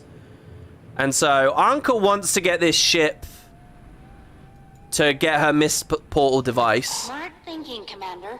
We can lay a trap for Anka wherever that ship's going to moor. She won't go down without a fight. Should pick a spot where people are least likely to get hurt. The Junlai Jade scrapyard, right in the center of Echo Vault. That'll be quiet enough.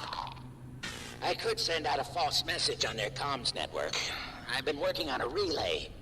Ooh, yes. Anka will definitely hear it. And if she knows there aren't any defenses, she might get overconfident. At least overconfident enough to bring the extractor along for a speedy getaway. Message sent and received. Good work, Ivan. Everyone, come to the airship, and we'll escort it to the scrapyard. Ivan's on the way. That's probably not the best idea. If I can hack around your photon forge, so can Anka. You can monitor Aether Blade chatter from Armorstone, Ivan. Be our eyes and ears. All right. Just promise me she won't get away. She won't get away. Yeah, so like we're talking a lot about balance here at the moment, but I think that really is where I have a lot of opinions at the moment, and I've been thinking a lot about just through virtue of setting up all these characters and looking at the different elite specs, and also just playing fun content. You know, going back into doing raids and doing Harvest Temple CM and stuff like that. I don't know. It's all quite invigorating in terms of like the way that the game is built, but also it's just that thing where I always just end up going back and remembering like, oh, this sucks. It's the same food, it's the same runes, it's the same sigils, it's the same. It's like, think about all the different areas of the economy that they could stimulate if they just did some more targeted rebalances at certain runes and certain sigils and so, and they seem reluctant to do anything like that ever. You know, I don't know whether it's just that they're not inspired by any of that. They should be inspired. If they play the games themselves, they'd be instantly inspired by a ton of things, I think. Or I don't know, it's just fear that they don't want to tamper with certain economies and stuff. Not like it even really matters for huge proportions of the standard player base now, because guess what, we can swap every rune in the game at any moment, you know. But hey, all right, so Empty, this is a really good story instance. One of the real highlights of this story, as you can see, I kind of am losing the plot a little bit and interest in it. There's a lot of like weird, wobbly, essentially unnecessary elements there. But suddenly, this is Anka's exit now. I really like the handling, the delivery of all of this. What I guess I don't like is that Anka leaves the story so quick. I think this story falls down once Anka's gone. So this is kind of the peak here. And her extractor to Minister Lee. We can prove our innocence, and then use the extractor to drain the void from Soo Won. Look, Anka, we can't. She's too dangerous. Do you understand? We do. But she left us with very few options, and that extractor's our best shot at saving Soo Won. Ayumi, see anything? No. But do you really think I'd keep it to myself if I did? Well, it's nice to see everyone in such a good mood. She lied to us, to me! Kidnapped, threatened! She's a monster! You don't have to convince us, Gorik. We're already on board. Everyone, clear on the plan? Not much of a plan. Yes, we're clear. The Aether Blades attack, we repel, then take Anka alive and secure the extractor. Well, I'm no expert, but wouldn't we have a better chance of success with more, what do you veterans call them? Specifics? Shut up, Canuck. I mean it, by the way. This good mood, it's infectious.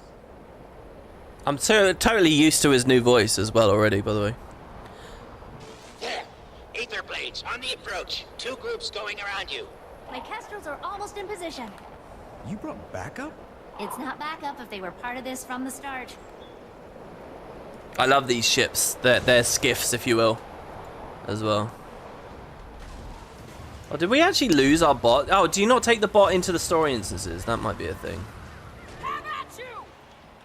We might have just lost the buffs, though, because I've been sitting around ranting and talking about stuff. To the Aether Blades, and we'll let you live. Where's Anka? She too much of a coward to fight us herself? Hey! No one talks about the captain like that and gets away with it! She isn't a captain. She's a common thief. No better than you. So you're not gonna surrender? We've got you outnumbered 6-1. This is a good moment. I love this. Hey, look at that. 6-1. And it's so good the way they get the numbers and everything, so it becomes 6-1 again. So good. I love them getting sniped there. Yeah, you guys are saying this ship's from Rata Primus. Now that makes more sense to me, because there's no Aether Blade involvement in season 4 at all. So saying Saida got it in season 4 doesn't mean anything. But again, that still doesn't work. If this is a ship from Rata Primus, that doesn't mean Aether Blade. But I guess this is actually quite cool then. Rata Primus was all about, you know, like those portals that Joko was using to invade the world and stuff. So is the idea that this portal technology Anka now wants to use, because it's from Rata Primus, which also was creating portals that could go everywhere, you know, and they were sending all the Scarab Plague stuff around. That's really cool. If that is actually what they're going for, I wish that was clearer, because that's a great concept. In exchange for Anka's location, I'll need some compensation. I'm not sure that's your best play. Tell us where she is. Right. She's, Huh? Captain, no! I didn't tell! I didn't! Oh, damn it. Where is she? She can just keep throwing these undead goons at us from anywhere in the disposal yard. They're everywhere! Run! Everybody! Come in! Kestrel's killed us! Oh my god, I did it. We stay here, we'll be fighting these corpses until we join them. Wait, if Anka indeed brought the extractor, I may be able to detect it. Yeah, I knew it was excessive using it there. No matter if to jump off. Hey, yeah, it's really good. It's really cinematic. Aurine's energy signature, right in the center of the disposal yard. Come on!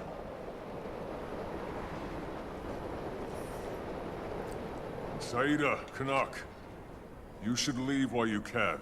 I could pretend I want to fight you on that, but I respect you too much. See you on the other side of this, Commander. Where do you find these people?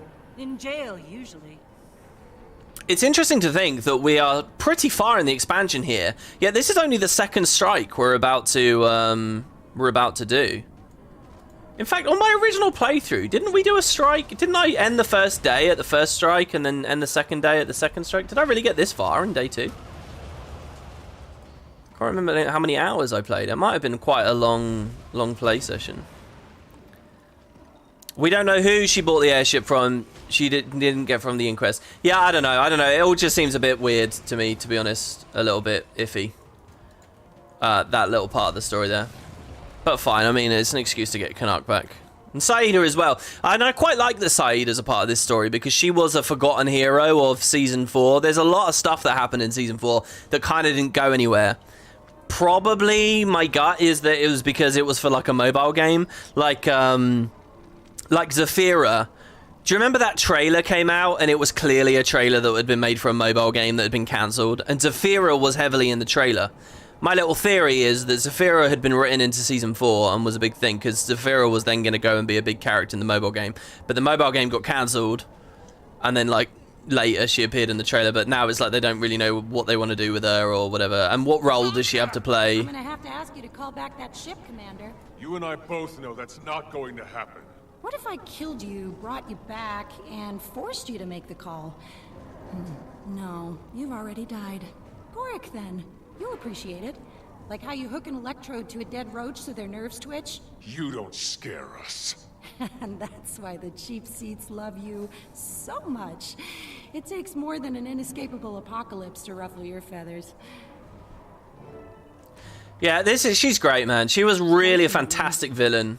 Science always has a solution. She may have died too early in this Those things touch you. I actually totally fucked that up there. She may have died too early in this expansion, but and you know, basically it's sort of, what is this mechanic here? Is it actually going to drop something? Yeah. What's she shooting at us? Some kind of hallucinogen. You have to fight through it. Wow, it's so weird to play this and just see how few mechanics there are in normal mode. You actually think stopping all this would be a victory? Ending the dragon cycle will save countless lives. You did end it. Congratulations. Now live with the consequences. The void is literally filling the void you made. If we can stop its corruption, we can... Alchemy, you don't get it. Every change you make changes something else. You've never stopped the apocalypse, you just kept trading up. Now it's time to pay the bill.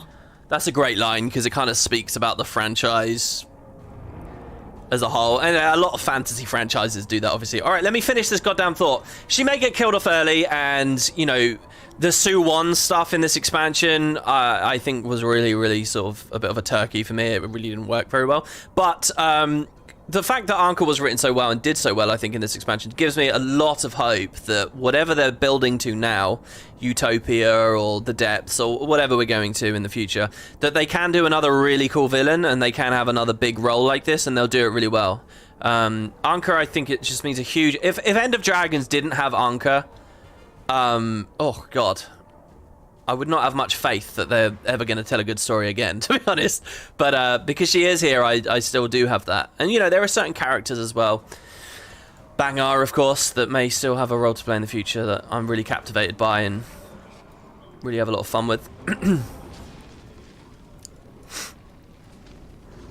I kind of want to go and do the strike version of this, or even the CM. The CM's pretty easy, just so you guys get a more full experience of this battle.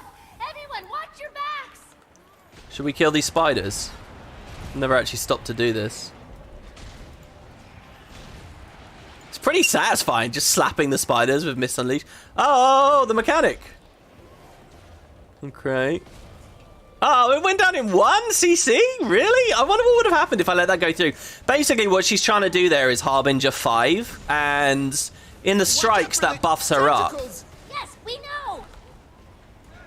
Oh, we got the Zaitan reaches. These are the bane of our Harvest CMs, I think, quite often. The goddamn reaches. If you don't cleave them down, they just knock people out of mechanics, and just they're so annoying. I like that the crate is still a thing. I love the elite, by the way, the Vindicator. Sorry, I should say the Archimedes elite. Just this huge spear animation on just a ridiculous wind-up, and then when it finally lands, it's just this insane damage. Wow. Gorik, I'll be honest, I thought you would handle this better. You kidnapped me. Tried to kill us. You used our relationship to betray me. I'm sorry that's what you thought. But I figured more than anyone you'd understand what I'm doing. Anka, for the first time in my life, I understand exactly what you're doing. So walk up, final phase here. I don't really know what they're going to add here, if anything.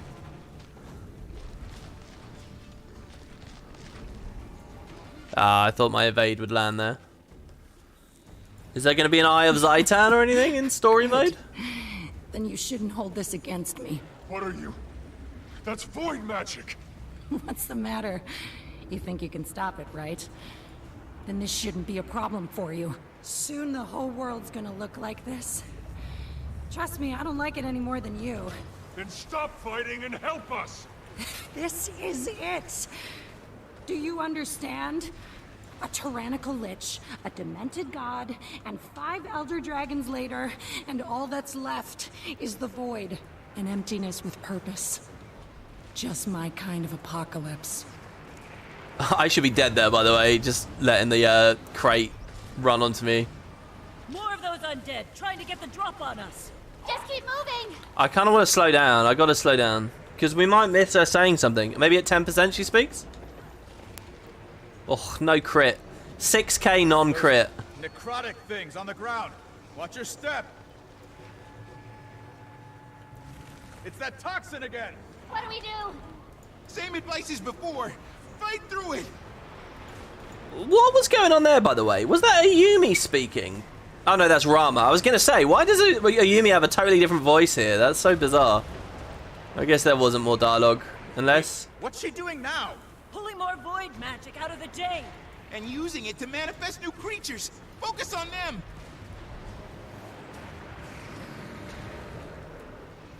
Does that matter? Did I need to do that? I don't know whether I needed to do that or not. Let's try and kill her with a block ability. Come on. Attack me. Oh, she didn't attack. Oh, well. Why can't you all just enjoy it? The end. Commander, that passage. Alright. Gotta be where she's hiding the extractor. So here we go. This scene's really great as well. I love this post-battle scene. You... the inquest... June... Why's everyone want to play God? Everyone fails. Every time. Just embrace the end that you earned and let the world reset. Again, it all just... so much of this game just feels like meta commentary. Either I'm onto something with that, or I'm just way, way, way too heady about the way I'm interpreting this story.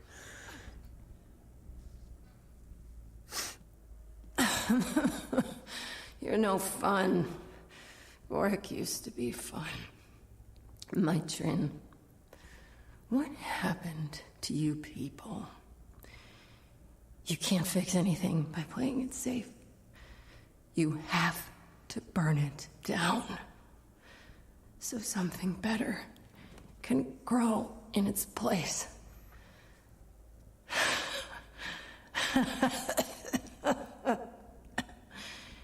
Alchemy. All I ever wanted was a little stimulation. Is that so much to ask? I think that last line's a bit weird. A lot of it, like, I think is really good and resonates with me. That last line's a bit odd. I would have rathered maybe we think about a little something about her killing all the other versions of herself or something in her final moments. I don't know. Anyway, this is good. Doesn't someone kick her body or it rolls away or something? Sorry, I just thought I'd feel better. When, you know, when justice was... when it was done. This is... when it's someone you know who hurt you, there's no closure. Not until you decide it's time to move on. I think... I'm tired of feeling like this. Yeah. So, the extractor? Right. Knowing Anka, she had a contingency plan. Looks like she set it to overheat without a proper biometric scan. I can probably deactivate it. Probably. Gorik? It's not stopping. It's not. Get away from it! Oh, that was it, yeah, and that knocks her body. Oh no. Everyone all right? Gorik. I love how brutal and just cold that is as well. How do we not see that coming? Can we... I don't know, can we fix it? Doesn't look like it. Gorik? We'd have to learn how it works. It would take too long. There's only one person who can fix this, and she won't. June, what if we could prove that Anka was the one behind the attack? Provide some evidence. Well, for starters, Anka's dead. Secondly, your evidence just blew up. The extractor blew up, but we don't need the whole thing. If the extractor's core is still in one piece, it should still have residual Aurene magic stored in there. And we can show that to Minsec. Plausible deniability. Nice thinking, Gorik. And so, the apprentice detective finally becomes the master, huh? No. Okay. But as a sleuthing partner, you're not half bad. So this is really the final issue with this, not issue, I'm not criticizing the story here, this is the final problem of the story or whatever that our characters go through. It's easy to follow the story again now. Basically, we're wanted, if you remember, in the sea, so we're going to try and clear our name, prove our innocence to June, have her help rebuild this extractor, and then we can use it to sort out the whole situation with Soo Won and Aurene and save the day. That's it. So we just need to clear our name. So we're going to go and petition the people in the city, and hopefully that will go fine and won't turn out that they're dickheads and lead to the next strike mission, basically. But yeah, and that's really how the story closes out now, just getting this extractor rebuilt. There's actually a lot of story about this, and I think this is pretty good. All the stuff that's coming up with Lee and then June, I'm pretty much a fan of. The main components of the extractor are completely unrecoverable. Hopefully anything survived. Also, yeah, in chat, someone said, yeah, it's all meta commentary. WP, we're the dragons, consuming everything and always wanting more. I mean, yeah, that's definitely a way you can interpret it. But I just, almost every line I look at, I'm like, oh, there's a double meaning there, certainly. You know, the whole, what happened to you people? You used to be fun, you know, that's like me, you know, I used to just have fun. I used to talk about the 60 reasons why you should love Guild Wars 2, and and now I just whine about meta and whatever, right? Like it's all in there, guys. It's all there. You don't even have to dig deep for it. I didn't know who else to turn to. I'm still getting the hang of this pirate business. It's been tough. You're doing just fine, little Anka. Relax. Feel the breath of the wind. Taste the salt of the sea. Swashbuckling's about being free. Being free? Aye, we go where we want, do as we please. No gods, no masters. It's a dangerous life, though. What we do. We all gotta die one day. This old sea dog will go out in a glorious blaze, blade to blade with a worthy foe. Ah, Captain! At ease, Horik. Are we prepped for voyage? Aye. Good. And who might you be? Crewmate Anka, ma'am. Ah. Thalmanova, right? Glad to have you aboard, Anka. We've got big plans. And it won't hurt to have another inquest engineer aboard. Thank you. I won't let you down, Captain. I really love that. Obviously, because it's nice to look at Anka's innocent origins. You know, a time where she valued the fun, Horik showing the fun, and, you know, my Trin was the colder face at that point, and to see how their trajectories were so different. It's nice to remember Horik. It's especially good for Horik, I think, in the Season 1 stuff, because, you know, that kind of gives us a scene that Season 1 struggled with, which was like, Season 1 was like, oh, the Toxic Alliance, and the Molten Alliance, and the Aether Blades, and look, all these combinations, and it was just going too fast, and you didn't really get to see that little story of, like, just a random inquest going to hang out with pirates. You know, you never actually had the little personal moments on screen or displayed anywhere. And here you finally get that insight. It's actually patching up a lot of the Season 1 stuff there as well, which I really, really like about that. And it's just great to hear Horik again, isn't it? Like everything, if I remember rightly, everything in this room was really, really good. This looks like what used to be a control console. Anka's body over here. Anka ... Yeah, I like that kind of merciless movement they have with flinging the body aside. Oh, and another thing I really like about this as well is the kind of like, you get a bit of that pirate camaraderie kind of lifestyle, like the band of brigands living together. And I think that the game used to be really interesting and stuff like that, like with Lion's Arch and whatever. And it's nice to get a glimpse of it there. Kerry was telling me about Red Dead Redemption 2, by the way. And I've never played that, but apparently, you know, that's a really, really great story game and really gives you this insight into the lifestyle of these outlaws, but how they're kind of a family and how they kind of like have each other's backs. And you see the violence of it, but you also see like, you know, some of these other elements of what it's like to live together. And that's what this makes me think of here with the Aether Blades too. I'm sure that it's not as sophisticated as whatever Rockstar did, talking about how much people love that game for its story, but still. This is the main casing for the extractor turret. Search inside for the core. There's nothing inside. The core must have come loose when the casing hit the wall. So it's here, obviously. That's it. Let's... Yes! See? Orion's magical signature. Right there. Okay. That's enough evidence for me. Let's get this in front of MinSec. I'll go with you. Make sure it's clear I stand by the evidence. Once that's done, we'll go see June together. Is that wise? Going to MinSec?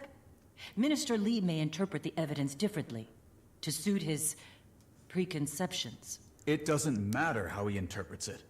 We have laws, we uphold them. Lee will have to accept this. You say that with seeming conviction. I've had a lot of practice. Commander, I'll meet you at MinSec HQ.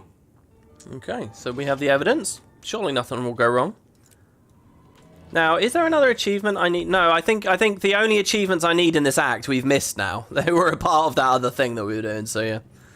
Yeah, you guys think Red Dead's very good as well, yeah? I mean, I would like to play it. I mean, I think it's an interesting story, because the one thing I really do know about it, well, we were talking about it in Spud Discord a bit as well, a few days ago, is the, you know, it's like, it doesn't essentially show a man suffering from tuberculosis, right? And like that's an interesting thing to do. I think even for one of the main characters.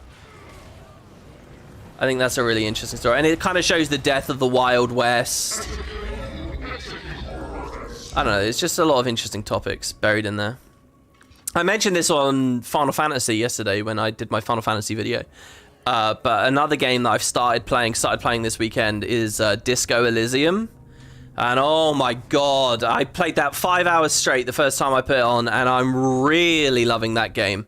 It might fall off though, it might get a bit boring, it might get a bit too wordy or whatever, but holy crap, I'm very, very, very into that at the moment. Meet me at the East Precinct. Haven't been able to reach Lee yet, but I have an idea. I thought he asked you personally to bring me in. Is he always this tough to get a hold of? No, not for me anyway. But our departments are underwater right now. He's probably just busy. He directed all traffic to this office. My friend Min is the captain. She should be able to help us. So we got the stuff with Min. I will refrain. Yeah, people in chat talking about discoism. I'm still quite early as far as I can see with the game. I will save myself ranting about it, since if you want to hear me talk about it a bit more, I obviously just go look at the Final Fantasy video. I won't do it 2 in a row. I'll spare the sanity of someone who might happen to be watching both of these series. I have to assume there's a couple of you.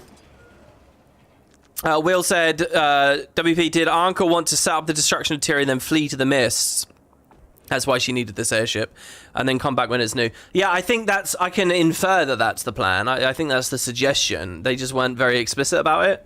Or they were, and it was dialogue I missed, or they were, and I'm a dipshit, and I just missed it. But I guess that's basically her idea. Her motivation does seem to get a little bit weird. Man, we look good. Our pose as we're along using one of the zip lines. There's all this stuff with Min here at this precinct as well, which, I don't know, in my memory falls a little flat. But again, this might be more stuff for the upcoming season. Min might be a bigger character. The Ministry of Security is still searching for the outsiders in relation to the incident at the Young Reactor. Members of the Crystal Bloom, an organization associated with the Dragon Aurine, are being detained for questioning. This is an interesting idea, that the Crystal Bloom got detained, because we know where they're just standing around at the cave, right? So what's going on at Aurine? Were they all detained? Min wants no interruptions. Thanks to your buddy Lee, our precinct is swamped. Let me back there, Mogi. I'm telling you, she'll be fine with it. Think I know her better than you do? Oh, I forgot. I'm talking to the Minister of Self-Importance. She's not even answering her door right now. She'll answer for me, okay? She knows my knock. We have a secret knock. It's an inside joke from when we were kids. Cute. And I'm sure you and Lee have a special handshake. But the answer is no. She's busy, and so am I. But we'd be less busy if someone gave us a hand. Say, I don't know, a friend of Min's? Perhaps an admirer? Who cares deeply for her? Oh, you manipulative foot fungus. I'll knock out a few tasks, to help her. Then, you're letting me back there. Deal. But until you're done, the only door you're getting through is the exit. No secret knock required. Alright, let's leave the Hey, Min! You back there? Stop shouting! She can't hear you! I swear, I'll have you removed. Oh, you gonna call the police on me? Get out, Rama! A deal's a deal.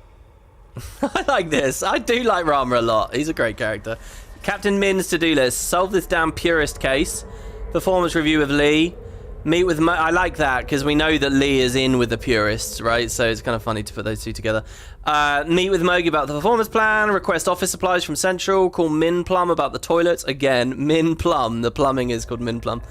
There's an achievement I need to do in the city still, where I need to unplug all the drainage pipes. Review suggestion box etiquette with staff. That reminds me, yell at Rama, laundry, or give up and buy new wardrobe. The lazy route. Logan's got a weird model these days. What do you mean? Our turrets are down. Sorry you had to witness that little kerfuffle. That was actually one of my more pleasant interactions with Mogi. You two have a history. You could say that. What? We went through training together. He used to give me crap for... waste of breath. Anyway, we're helping with a few chores. Some grubs, undead crows, routine stuff. There's also an infestation of purist activity in the area. Given their political inclinations, you'd think they'd choose to live somewhere more agreeable to their bigotry. You'd think. Listen, think you can handle Mogi's menial tasks on your own for a little while? I've got an idea. Might be a good one. Might be crazy. I'll get back to you, Commander. Yeah, we really want to refresh our Jade bot here. Once again, trying to focus on the story and getting swarmed. So yeah, basically what we're going to do is we do one of the hearts. And that's it, isn't it? And then we just take Lee on the boat. There's a nice little boat scene, and based on how well you sailed with Navan before, sort of changes the dialogue. That'll be quite cool. And then we do June's Mansion with the Lee stuff. That will be in the next part, though, guys. I am going to stop it here. I know that we haven't quite been 2 hours here, but I'm hungry, to be honest. I haven't eaten yet today. I'm going to go get some lunch. It's nearly 4 p.m. So yeah, thank you for keeping me company in the live chat, guys. You know, I don't know whether it's just because I've been playing so slow and ranting about so many different things, but the playthrough's gone on a little longer than I thought as well. I thought we would end today after June's Mansion, but this section of the story is a good bit longer than I think I was giving it credit for in the earlier parts, so that's nice. But yeah, thank you everybody. Hope you enjoy. Once again, I encourage anyone to leave just regular comments on the just this video page. I'll read through them. I'd like to screenshot some and do a little bit of an ad hoc Q&A as well for the next part. I think that'd be really cool. It'll be in a couple of days. Tomorrow I want to do another Tomb Raider video, so I'll see you guys for that one. And we're right at the end of that game. I mean, really on the precipice of it, depending on how this DLC goes, but I'm blind on that. But yeah, thank you everybody. Man, there's so much we could talk about, honestly. I'm just full of opinions and thoughts and feelings about Guild Wars at the moment, but we'll try to squeeze more of them in on the next part. I hope you guys all have a good one. Take care now. Thanks for watching. Seriously, thanks for watching, and I'll see you soon. Bye, guys.